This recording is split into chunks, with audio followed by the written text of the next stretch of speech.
انسان اگر باصلاحیت بھی ہو اور اللہ تبارک و تعالیٰ نے اسے انشراح صدر بھی عطا کیا ہو کہ میں حق کے رستے پہ ہوں،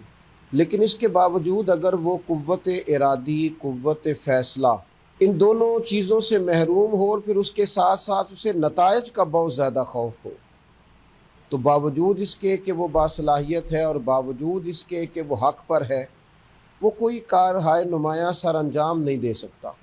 قرآن مجید فرقان حمید ارشاد فرماتا ہے کہ ان الذین قالوا ربنا اللہ ثم استقاموا فلا خوف علیہم ولا هم یحزنون۔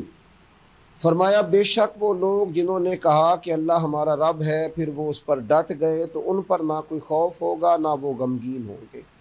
جب انسان قوت فیصلہ اور قوت ارادی کے ساتھ کوئی کام شروع کرتا ہے،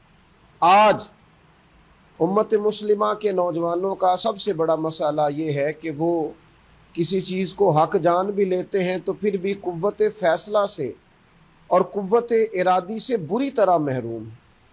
اور پھر کسی ایک طرف کا سفر اس لیے نہیں کر پاتے کہ وہ نتائج سے خوف زدہ، وہ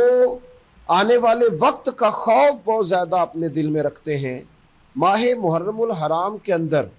سیدنا امام حسین رضی اللہ تعالیٰ عنہ کے عزم و استقلال، جرت، بہادری، قوت ارادی، قوت فیصلہ اور نتائج کیا ہوں گے، اس سے پوری طرح ان کی بے نیازی،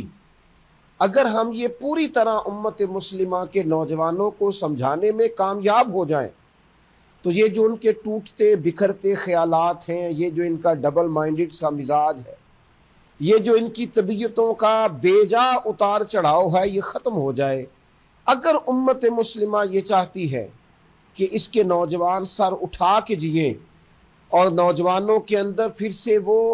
اقبال کی خودی کو بیدار کیا جائے، تو اسوہ شبیری کو عام کرنے کی ضرورت ہے۔ امام علی مقام رضی اللہ تعالیٰ عنہ